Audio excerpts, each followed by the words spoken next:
So, good morning, everyone. Good morning, madam. Good morning, ma'am. Good morning. Very good morning. Yes, ma'am. So, I'll take a minute for a brief introduction and then we can start, just for the students. So, dear students, we have with us Dr. Viswajanani madam. She is a scientist and head at CSIR Traditional Knowledge Digital Library Unit since 2018, and she carries over 25 years of R&D experience across both private and government sectors, with keen interest in integrative research by drawing synergy between traditional knowledge and modern science, especially health and wellness. And has been working towards delivering its mandate for the TKDL as a tool for defensive protection of Indian traditional knowledge currently pertaining to the Indian system of medicine. In addition, she has initiated steps for expanding the scope of TKDL, enlarging information contained in the database from traditional agriculture practices, geographical indications, undocumented indigenous knowledge, besides other aspects of traditional system of medicine such as diagnostic tools, practices, dietary interventions, surgical tools and methods, etc. With very brief introduction, on behalf of Srishti, I am very pleased and honored to invite very humble, very kind madam over to you. Thank you so much for your lovely introduction. Very kind. Thank you so much. At the very outset, let me welcome all the participants. How many are there, Megha? There are 67, ma'am, but fortunately there are 40 only right now. Okay, no, I just wanted, and they are all over from all over the country, right? Yes. Okay, all right.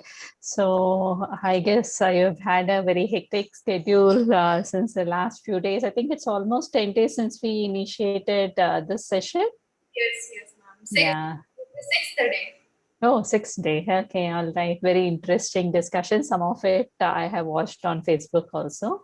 Yes, and it is extremely important. I think thanks to Professor Gupta and Srishti, you have been extremely diligent about holding this program and benefiting many students.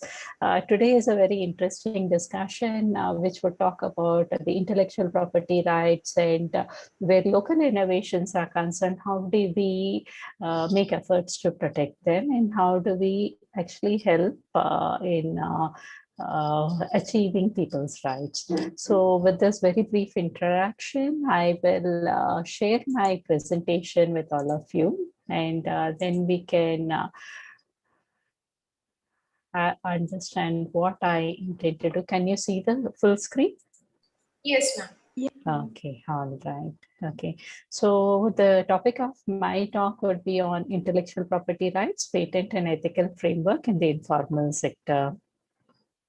So the outline of my presentation is a general introduction to the terms and terminologies that we would be using in this presentation.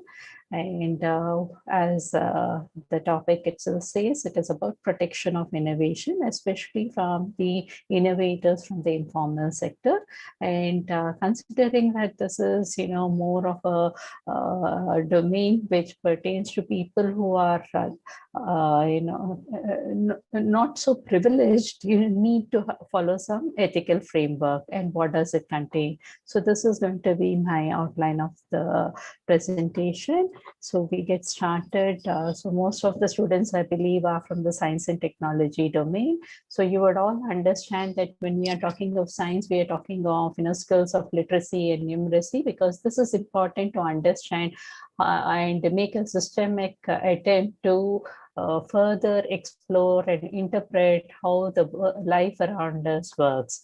When you're talking of technology, it is more of a study of doing and making things, fabrication.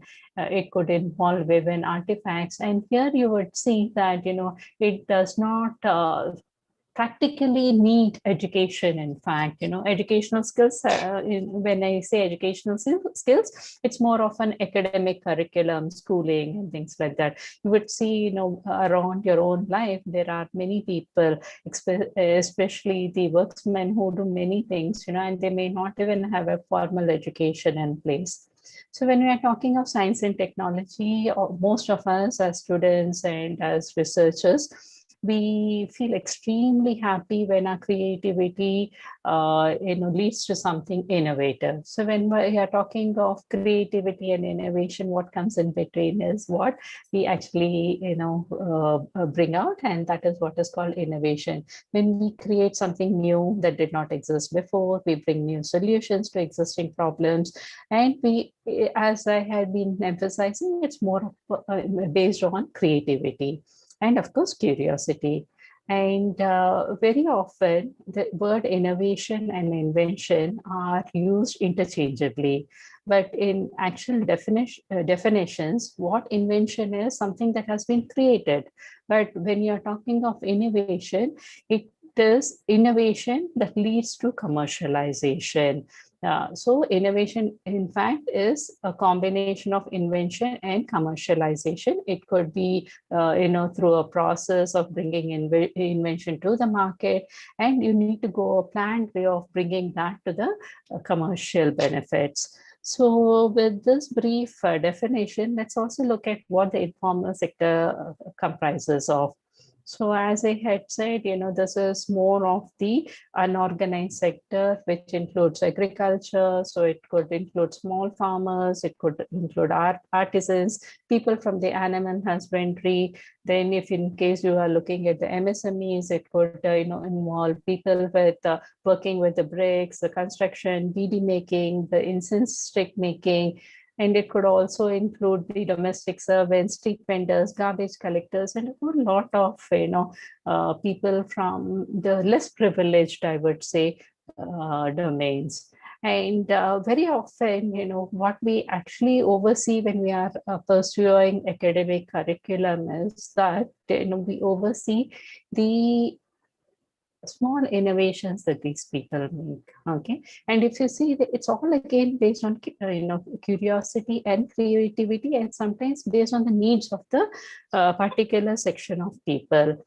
And how do we deal with it is largely going to be the topic of my presentation. And when we are talking broadly of innovation, there are 4 types of innovation that is typically described in the books. One is the incremental innovation. Incremental innovation is largely an innovation that offers a small value to an existing product, process, or a solution. The opposite of the incremental innovation is a radical innovation. It involves creating a revolutionary technology in itself.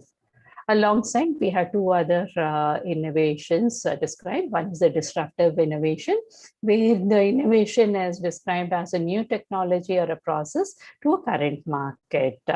Whereas in a radical innovation, it might actually be that you are creating the new market in itself. And then comes the architectural innovation, where you are applying lessons, skills, and technology in a different market, or it combines technological and business model to disruptions. So here, when we are talking of the informal sector, we are largely focused on what is called the incremental innovation. And here I would like to also point out that now that you have been associated with the Honeybee Network, and perhaps you must have had lectures from the National Innovation Foundation as well, there is also called what is the grassroots innovations. These are actually innovations for the grassroots, by the grassroots, and at the grassroots. So what do you mean by the grassroots innovation? What do you mean by the grassroots innovations by the people? So here, when we are talking of that, these are the innovations by the people who are at the grassroots with no professional degree or educational background. They are self-employed, and most of the solutions that they bring about are driven by unmet social needs. they are tried by people without any outside help. It might address their own needs as well as of their local region. And it is more driven by an empathy for the disadvantaged people, sector, and regions. When we are talking of innovations for grassroots, okay, it is actually innovation that has been created for people at the bottom of the economic pyramid. And here it is again, as I mentioned, it is for improving the socioeconomic conditions of the communities or the individuals at the grassroots. And the third category of the grassroots innovations are innovations at grassroots.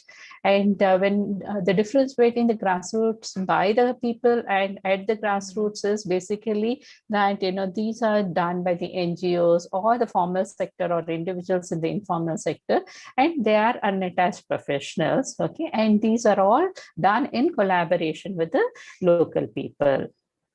So with you might have also heard of Jugaad innovations or many such things. Some of them are kind of, come under the innovations of the informal sector. Nevertheless, what we will largely focus today is on the grassroots innovations.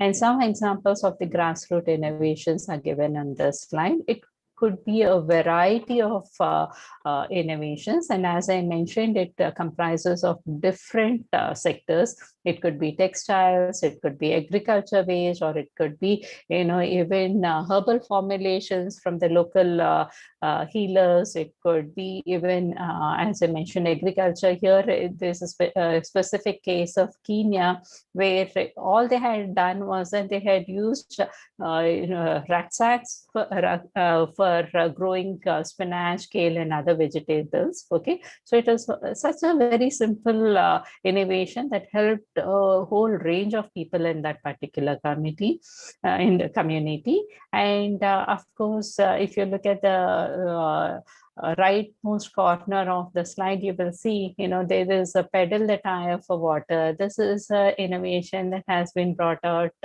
by a child in rural Tanzania. So these are all the grassroots innovations. So again, as I had mentioned, there's a lot of creativity that goes in there, and there is always a quest for addressing a problem that the local community faces.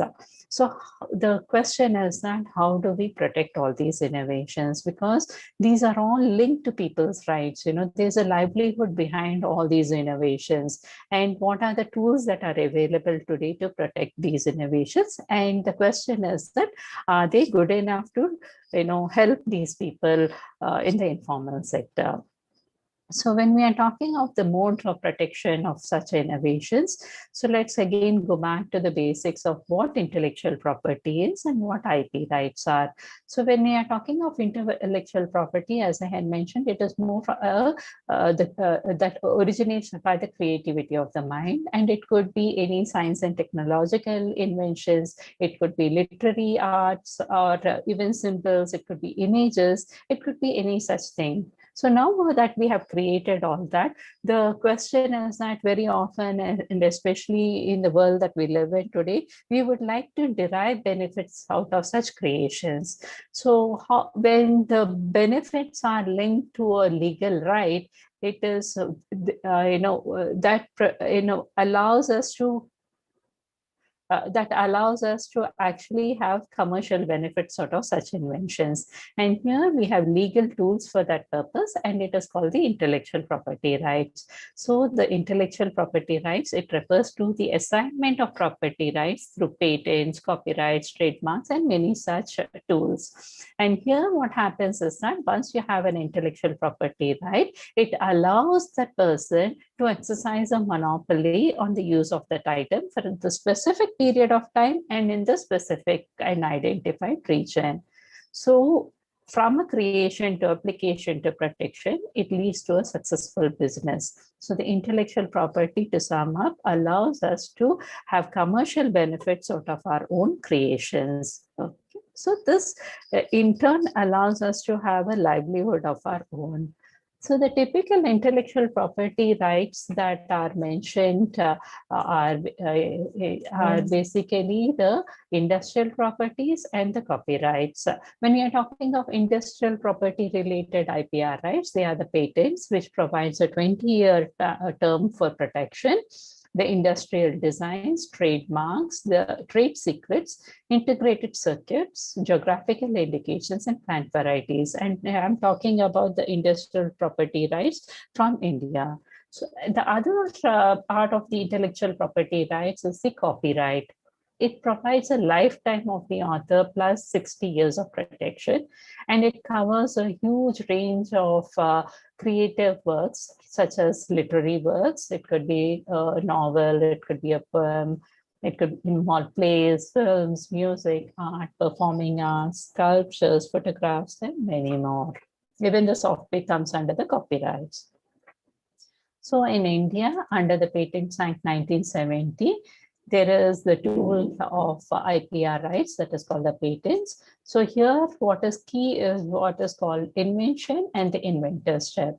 So for an invention that can be patentable, you need to, it needs to meet three important criteria. One is the novelty, the second one is the inventor step, the third one is the industrial applicability or utility. And in addition to that, you know, the Indian Patents Act also defines certain of the items that do not fall under the, that cannot be patented. And basically, they should not fall under the sections 3, 4, and 5 of the Act. We'll go to that a little later. So when we are talking of novelty, what does it mean?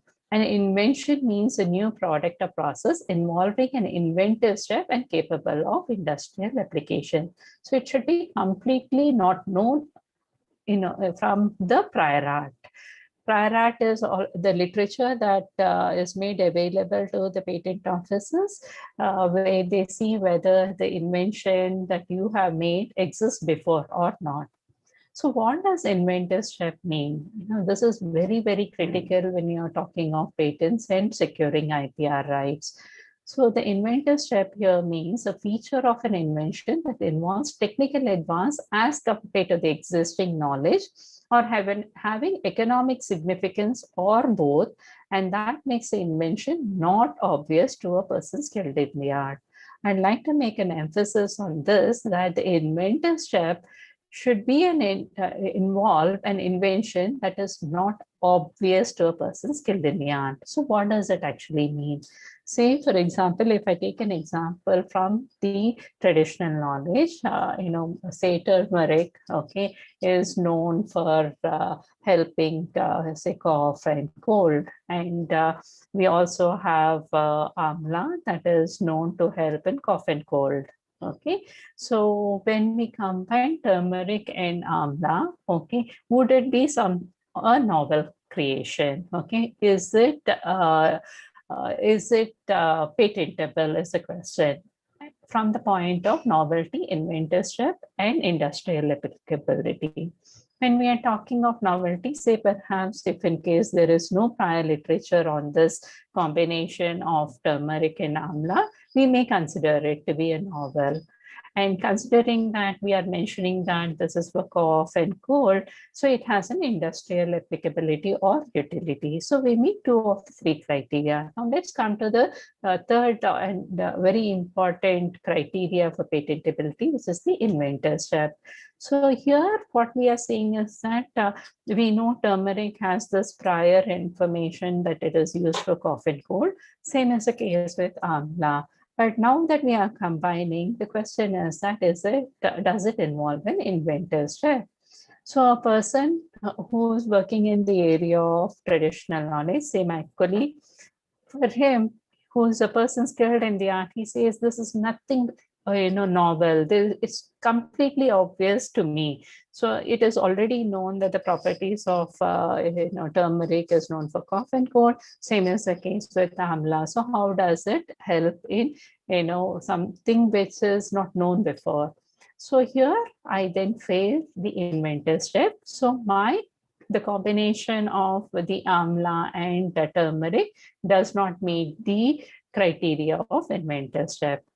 say I do something very innovative through modern technologies, and then where I expect a synergy of this, a combination of turmeric and amla, and to give a benefit of 2 or 3 fold, I see almost a 25-fold fold increase in efficacy. The efficacy is enhanced multiple times. And then I argue saying that, I know that, this combination of amla and turmeric is known for cough and cold, but, if you look at the efficacy of it, it is 25 times. Nobody, even a person skilled in the art, would even imagine that, such an effect would be, would emerge out of this combination. So I make a case for the inventorship, saying that this kind of synergy is not obvious to a person skilled in the art. So then I meet the criteria of inventorship. So I'll stop here, with this example to just kind of give an an idea of what an inventorship actually caters to. But the problem with the traditional knowledge per se, is that as per our own patent act, traditional knowledge cannot be patented. So in effect, the example that I give you might meet the criteria of inventorship. But when I look from a traditional knowledge perspective, this invention is not patentable because it falls under the section 3P, and the Indian Patent Act says that no invention that is traditional knowledge can be patented. So then the question is that, say I, with the same combination, I find a new method of use. Say, for example, let's take the case of COVID-19. Okay, the combination of turmeric and as well as amla is known to alleviate or have antiviral effects. So does that fall under the criteria of patentability as per India? The answer, very simple answer, is that no, because India does not allow under the section 3D that any enhancement of known efficacy of the substance or mere discovery of any new property or new use for a known substance, these are all not patentable. However, there are other countries such as the US that allow such inventions to be patented. So this is for your knowledge that, what does the novelty inventorship contain? And when we are talking of, something from a traditional perspective, what are the limitations within the Patent Act? So how do we know whether something belongs to a traditional knowledge or not? Many of you might have heard of stories that, there have been other countries such as the US and EU that had filed patents on basmati rice, turmeric, and neem, and many other things. So how did India take up these cases and prevent the misappropriation of our traditional knowledge? Here comes our role, CSIR's role, in the form of the Traditional Knowledge Digital Library. And this has been under the collaboration of the CSIR and Ministry of Ayush way back in 2001. Here, what we are trying to do is then document our traditional knowledge from the classical text. So here, priority, because of the number of patents that had been filed in the domain, we took up the Indian Systems of Medicine. So this particular database contains information from the texts of Ayurveda, Unani, Siddha, Yoga, and Sovarikpa. We have close to about 4 lakh formulations in this database. And because this is a prior art database, we have created what is called the Traditional Knowledge Resource Classification Codes. And people who are familiar with the IPR rights and things would know that when you're filing a patent, there is something called the Indian Patent Classification Codes. So we draw concordance of the TKRC with the patent concordance with the patent classification codes, and these are all structured in English, French, German, Japanese, and Spanish. And the access of this database is given to patent offices that have signed access agreements with us, so that the patent examiners in those officers search the database and identify if the literature already presents such inventions as mentioned in the patent applications. In addition to that, we also search all applications from many patent offices and file what is called the pre-grant oppositions. So if in case you know that there is already no literature available on any particular invention and somebody has filed a patent application on that, one can go and file a pre-grant opposition. It's also called the third-party observation in many patent offices. And through that, if in case the patent examiners do feel appropriate the prior art, then the patent applications are amended or rejected. So this is a form of a defensive protection of our traditional knowledge. So why am I talking about traditional knowledge where the informal sector is concerned? The importance or significance of it comes from the fact that when you are talking of the informal sector, there is a sizable population proportion of people who have made innovations based on their own traditional knowledge that has been passed on from generations and generations. This traditional knowledge could be part of communities or individuals, or it could also be family owned. So then the problem is that, one is, you look at it two ways. One is, what we are offering here is the defensive protection, where the defensive protection works in the way that that particular knowledge cannot be patented by anybody. So it allows or prevents misappropriation of our traditional knowledge. But when you are looking at the informal sector, what is also required is that how do they protect their knowledge in terms of enhancing or even sustaining their livelihoods? And the question is that, we need to address, and this comes in the later part of my presentation. In addition to the patents, the other important tool for securing IPR is the industrial designs. As I had shown in my slide, where examples of grassroots innovations, there are a lot of machineries that are made. It could be even textiles. So here the industrial designs are designs. It provides protection in terms of the shape, configuration, pattern, ornament, or it could be the composition of the lines, colors, and it is all about a two-dimensional or three-dimensional or in both forms. And it is by any industrial process or means, whether manual, mechanical, chemical, separate or combined. And here the design provides protection for a period of 10 years. And it can be renewed once for an additional 5 years period. It also provides rights that may be sold or licensed to another enterprise. So here what we are talking about through the industrial designs is the protection of the 2D or 3D structure, and it comprises only of the outside. Okay, if you are talking of any internal matter, this industrial design does not cover that. As I had mentioned, whereas a patent has a detailed of the description, the specifications, the claims form a very important part of the patent applications.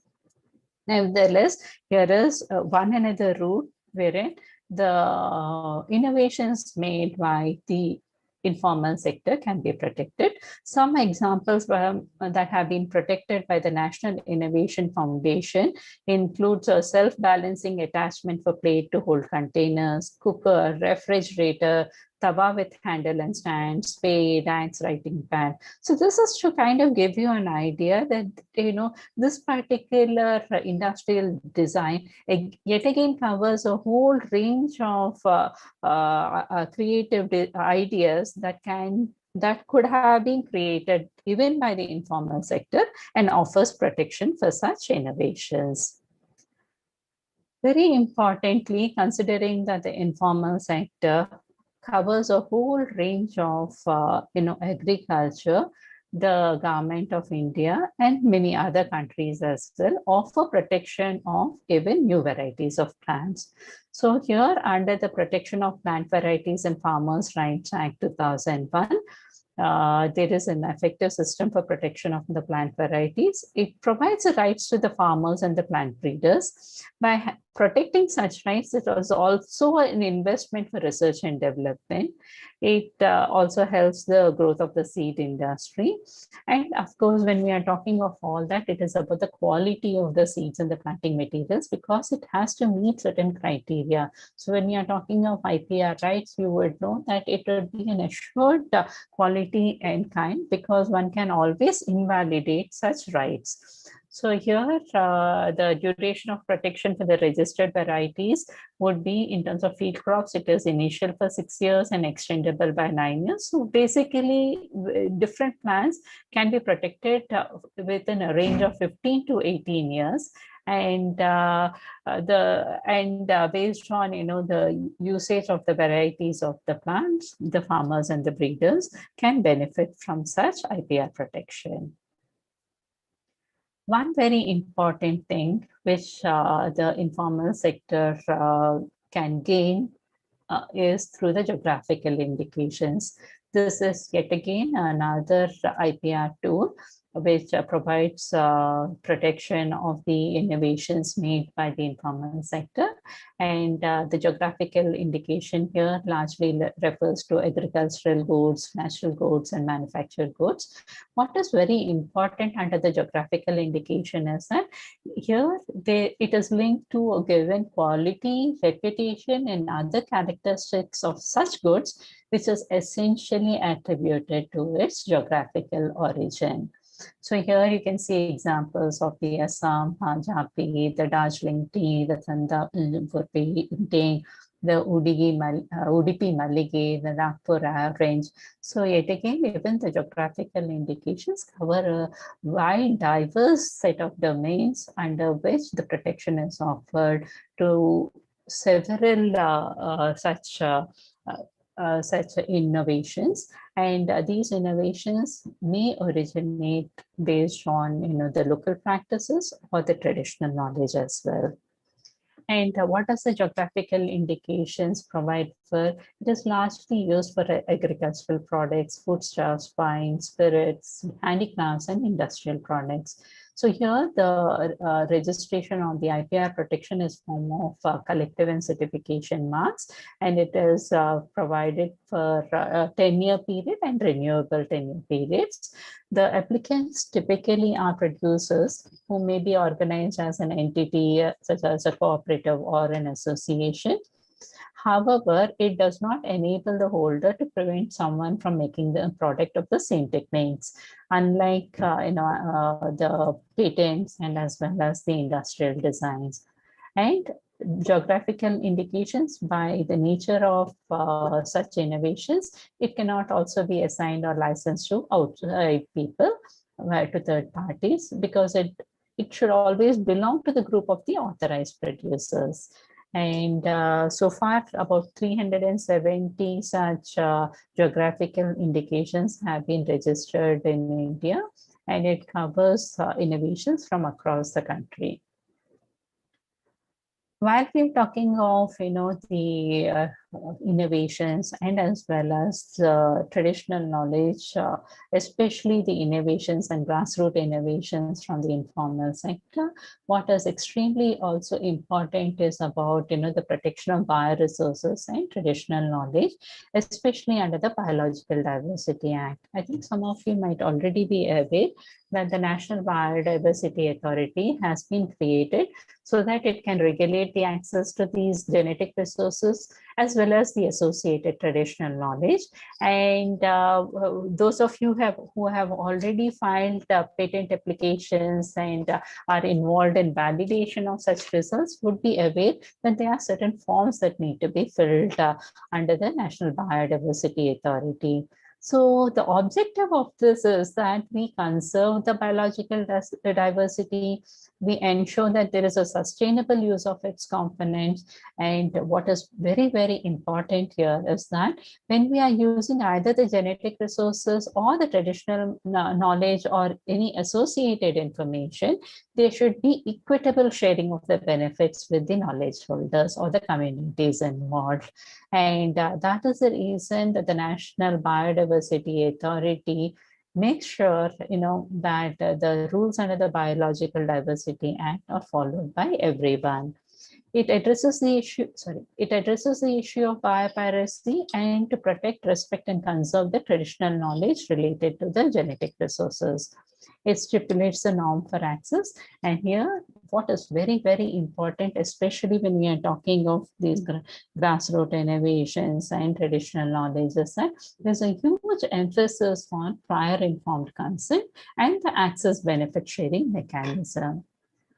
This I had already covered previously, where I had mentioned that there are applications that have been mandated by the National Biodiversity Authority. An example in cases that from an IPR perspective, when you are applying for patents for inventions based on research or information on biological resource, you need to fill Form 3. And this is for any Indian or non-Indian or entity. And all these forms, including the rules and regulations, are available on the website of the National Biodiversity Authority. What is also very important under the National Biodiversity Authority is that they have been authorized to collect information on traditional knowledge that is available with the tribal communities. This is done under the People's Biodiversity Registers. And here the National Biodiversity Authority, which is the central authority, under them is the State Biodiversity Authority, and under them comes the Biodiversity Management Councils, which will work at the village or the panchayat levels. And the BMCs are the ones who are largely associated with the documentation of the biodiversity and traditional knowledge of the local people. And when you're talking of documenting traditional knowledge or the traditional cultural expressions, so to speak, it may include recording them, writing down, taking pictures, taking videos, anything that helps record or document this information and preserves them and could be made available at any later date. Yet again, like the Traditional Knowledge Digital Library, the People's Biodiversity Register is maintained confidential. And as most of you might already be aware, the Honeybee Network and the National Innovation Foundation also is involved in scouting and documenting innovations. And the Shodh Yatra has been one such way of collecting such information. There is a systematic documentation of such information in the form of databases, and these are all available at the websites of the Honeybee Network as well as the National Innovation Foundation. So why is it the documentation and spotting of such innovations is important is that otherwise it is largely gone unnoticed. And we might also be on the verge of losing many such information because nowadays, if you look at the younger generations, for want of a better livelihood and as well as perhaps that they don't see any opportunities with the current innovations or family traditions, they move on. So that information, which is with the limited knowledge holders, might be lost if it in case it is not documented. And the documentation also helps in identifying who have been the owners of such knowledge, and thereby what we are also looking at is ensuring that when at a later date these innovations are this knowledge is validated and innovations are created, the benefits of such work always rolls back to the knowledge holders. So as I have been telling, when we are talking of the informal sector, the lesser privileged or the disadvantaged people, in addition to the defensive protection, as I have been telling, what is also very important is the positive protection. So to again kind of recap, the defensive protection is the strategy to ensure that no third parties gain illegitimate or unfounded IP rights over the traditional knowledge or including the grassroots innovations. Whereas the positive protection is the creation of such rights that empower the knowledge holders to protect and promote their traditional knowledge or the grassroots innovations as a means of their livelihoods. And so far, international and national laws do not have such a mechanism in place. We also in India need to create such sui generis system to provide such innovators a path for legal recourse. And if you look at the pictures that I have put, these are the kind of innovators that we are actually talking about. Of course, there are protection. There is a need for protection, but there are also issues that need to be addressed when we are considering either traditional knowledge or the grassroots innovations, especially when you actually do not know who actually created such information.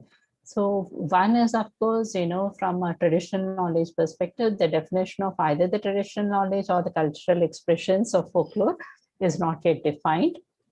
And so we need to understand what needs to be protected, who should benefit from such protection, because the argument is that it's been going on from generations to generations, not all grassroots innovations, but at least from a traditional knowledge perspective, yes, it's been going on from generations and to generations. Who should hold the rights to such, if in case there is a protectable information, who should hold the rights of such information?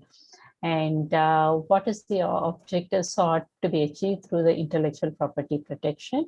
One is, of course, the economic rights and the moral rights. So how do we draw a balance between protection and just letting them use their knowledge base to address the solutions to address the problems at hand?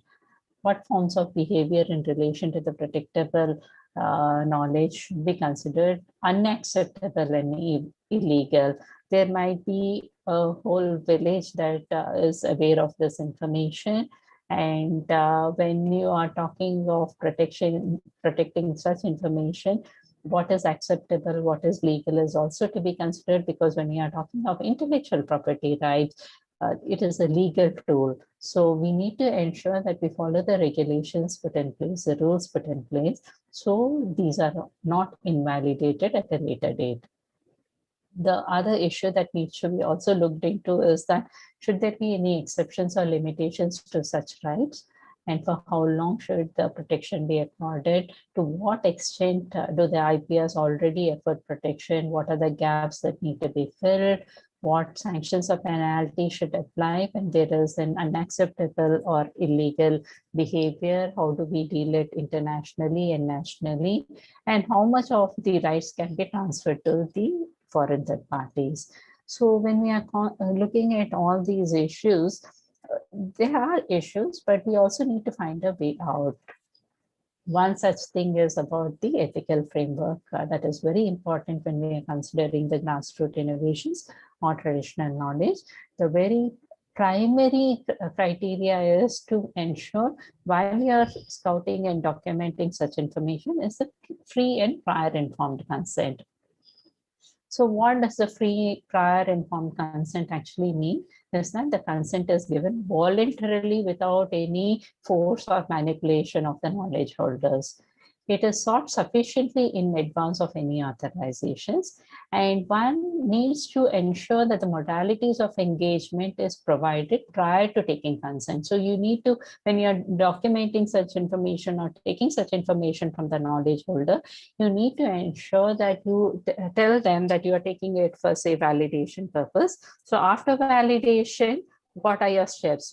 Are you going to share that information with the knowledge holders or not? And if in case there is something that is worthy of commercialization, how do the benefits go back to the knowledge holders? So once you have informed them of all this information, then the decision by the knowledge holders is taken. And this is now called the free and prior informed consent. Yes, this is the very first step. But what is also essential in the process is the access benefit sharing. So when you are taking information from them, it is naturally fair and to consider that there would be an equitable sharing of the benefits from using such resources or even the traditional knowledge. So the mutually agreed terms, which could include both monetary and non-monetary benefits, needs to be explained and understood well in advance along with the prior informed consent, so that at a later date the knowledge holders do not feel deprived of the benefits. And what is most important for a person who has taken this information is the compliance to the obligations to share the benefits with the knowledge holders. So this is essentially the foundation for an ethical practice to be put in place, where the grassroots innovations or the traditional knowledge associated information is gathered from the locals. So there are mechanisms put in place, frameworks put in place for the access benefit sharing, especially in terms of the monetary benefits. And here the National Biodiversity Authority, as I had mentioned, has provided a guideline in 2014 towards the benefit sharing component. And this is applicable for both the genetic resources as well as the traditional knowledge associated with it. And of course, Srishti under the Honeybee Network has also defined a formula for sharing the benefits. What's extremely important is that they had defined, even funds for the nature, the community, women knowledge promotion fund. And this is extremely important to make sure that this is a sustainable framework put in place that can be used multiple times in many cases and in future as well. So to bring a closure to my talk, what is very important is that the innovations made by everyone, even the local people, are important. And the two examples that I have put here have come in extremely handy even during the COVID-19 pandemic. And this kind of signifies how important it is to recognize and protect the rights of the people at the bottom of the economic pyramid. So I would like to close this talk by mentioning or quoting Professor Gupta: grassroots innovation is minds on the margin or not marginal minds. And by Krati, who says innovation and invention are not the exclusive remit of the haves and the educated. So with this, thank you so much for your patient listening. I'm open for questions now. Thank you.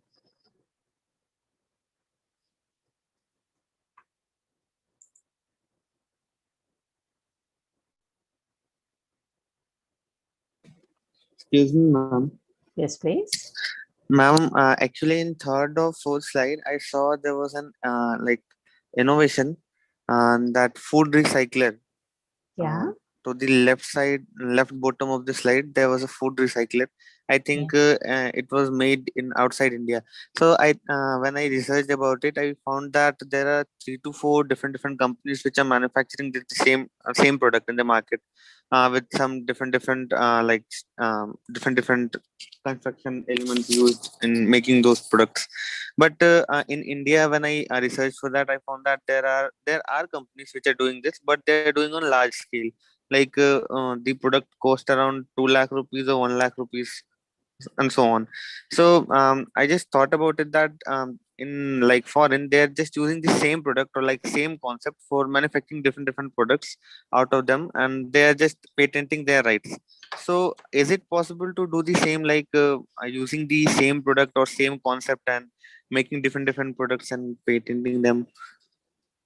See, typically what happens is when you're talking of, large multinationals, there are multiple patents filed with small,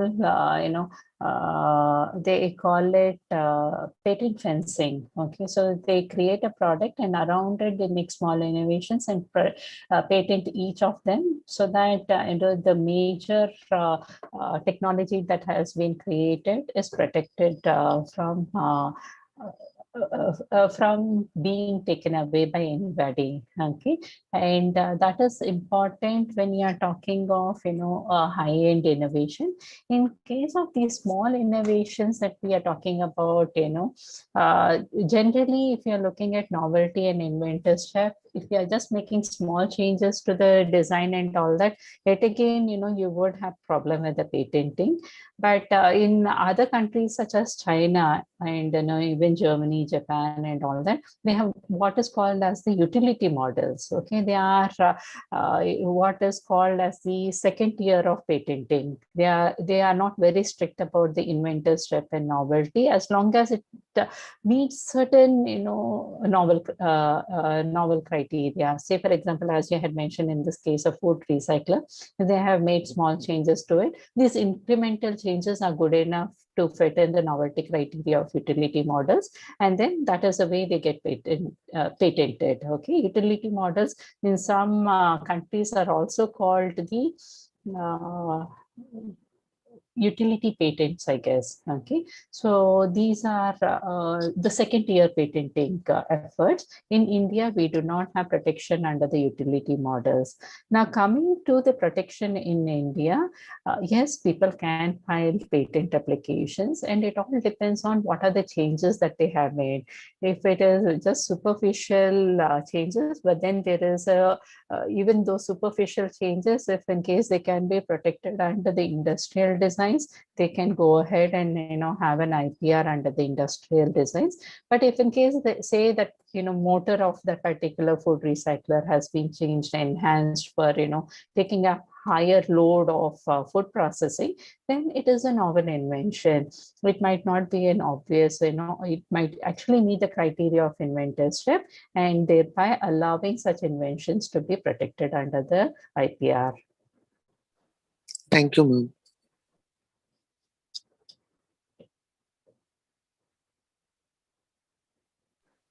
Excuse me, ma'am. One more question. Like, suppose we have like made a product, like not made a product, but we have visualized the product and did some research on it and filed the patent for it.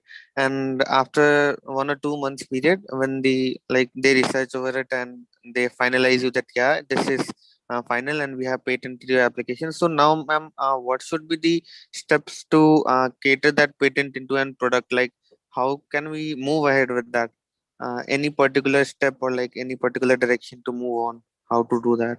Yes. See, when you are filing, you have thought of an idea and you know that there is some preliminary evidence that it meet the criteria of a patent, you can go ahead and file a priority application. Okay, I'm just talking in very general terms, of course, here. You can go and file a priority application. There is a time period of 1 year that is allowed by the patent offices for you to go for national filing.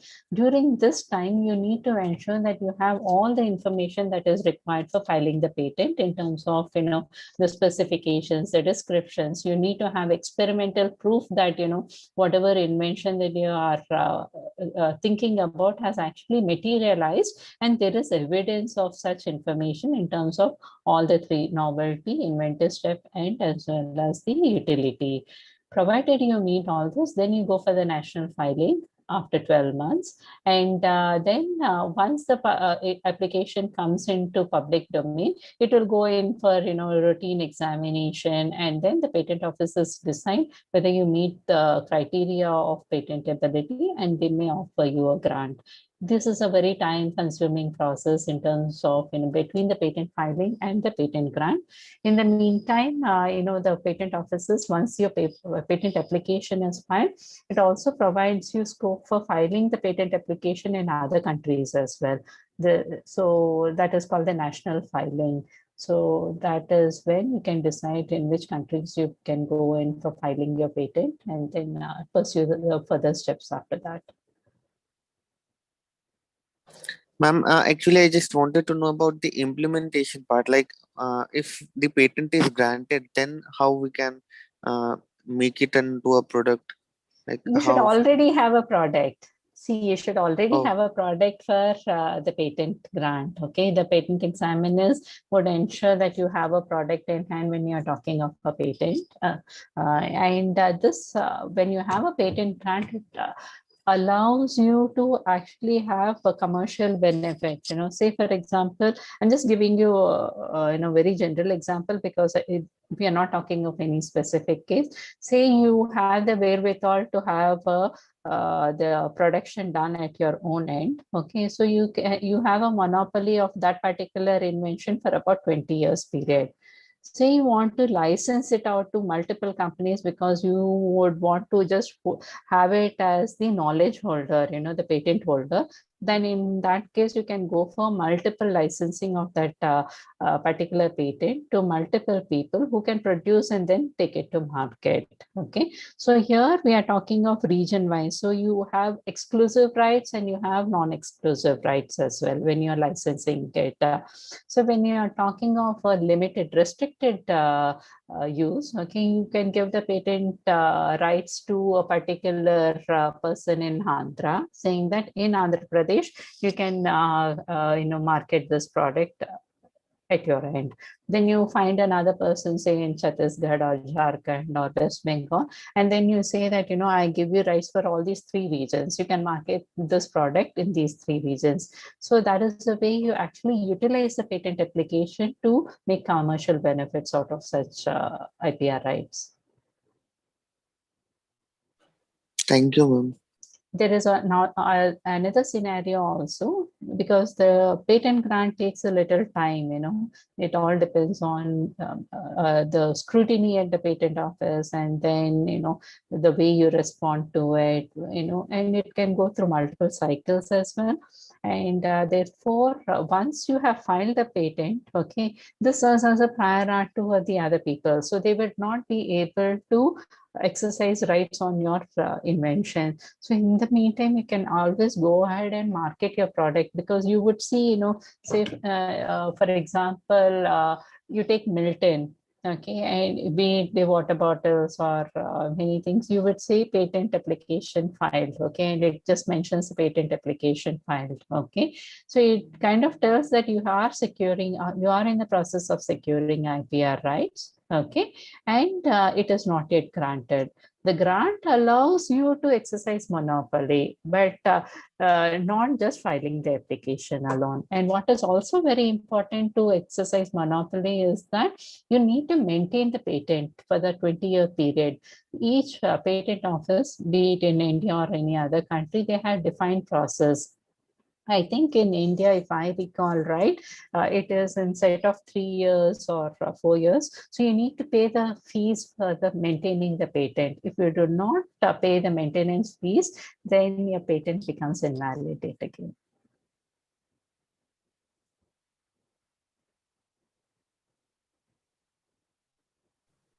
Good morning, ma'am. Thank you so much for the wonderful presentation, ma'am. It's all very new to us, ma'am, because I think we are all still students and thinking about ideas. And the fact that you enlightened us about that we need to protect our intellectual property itself, I think is a big thing for all of us, ma'am. So first of all, thank you so much, ma'am. It was very enlightening. Ma'am, my question is, ma'am, if, for example, we repurpose an existing technology, ma'am, for example, let us take a medical technology or a medical mechanism for a device, ma'am, and we are repurposing it for a different use. For example, as simple as the AccuCheck that we use for checking the glucose, say we use the same technology for some other product, ma'am. How do we go about the... Yeah, so I did mention it briefly in the presentation. As per the Indian Patent Act, okay, under Section 3D, we cannot file the patent for new method of use. Say even a drug, talk of favipiravir, if in case it had been used for some other viral disease, and today it is being reprojected for repurposed for COVID-19, one cannot file a patent, okay, because Section 3D does not allow for it. But countries like the USA do allow such patents, and that is where one goes and files a patent for international protection. one way of protecting your intellectual property from misappropriation perspective is that, say you you publish a paper, okay, on favipiravir. I'm just giving you that example, okay, or even that EcuCheck that you're talking of, okay. If you go and publish a paper before somebody else files a patent, then your published information becomes prior art. So this is a defensive mechanism of protecting your creativity and intellectual, I would say intellectual inputs, because it is not intellectual property rights, because it is, unless you, intellectual property rights are all legal tools. Right? Whereas when we are talking of prior to filing a patent application or any other IPR tools, it is all only intellectual inputs. Thank you, ma'am. Ma'am, so how do trademarks on such things work, ma'am? Can a product that has used other technologies, but for example, I've created a separate brand and a separate product, then can I trademark the product? Will that be valid, ma'am? Trademark is more in terms of that branding, okay, so that helps you in largely for branding of the product, but not in terms of the technical details of the product. Okay, ma'am.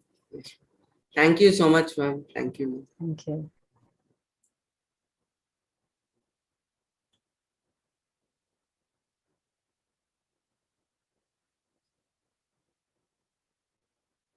Any more questions? Good morning, ma'am. Good morning. Thank you for your presentation. I would like to ask you a question based on a scenario. Say I have created a product which may have military applications. So is it possible for the military to swoop in and bypass the patent process and just, take over the product, or can I protect my rights in any way? Yeah, there are, if you look at, I did not go into the details from a strategic perspective, but there are certain exclusions that cannot be patented under the section 3. I had mentioned only B and B because I thought it was largely for, the science, this one. Yes, there are certain things that cannot be patented. So if in case you're talking of a strategic use, I think you can go for filing in terms of the potential uses, but in terms of exercising the particular invention, if the country so needs it, the nation can take a call and then use that invention to it without giving you any credit. Thank you so much, ma'am. That's the case even with drugs, if in case there is a pandemic, okay, at a country level, depending on the critical need of the mass, the nation can take the government can take a decision and then overrule all patent obligations and then can exercise what is what is fair and free to the public. Thank you so much, ma'am. Good morning, ma'am. Good morning. Ma'am, I had a question regarding how can the patents be obtained worldwide? So you go for the national filing. So before that, you need to, internally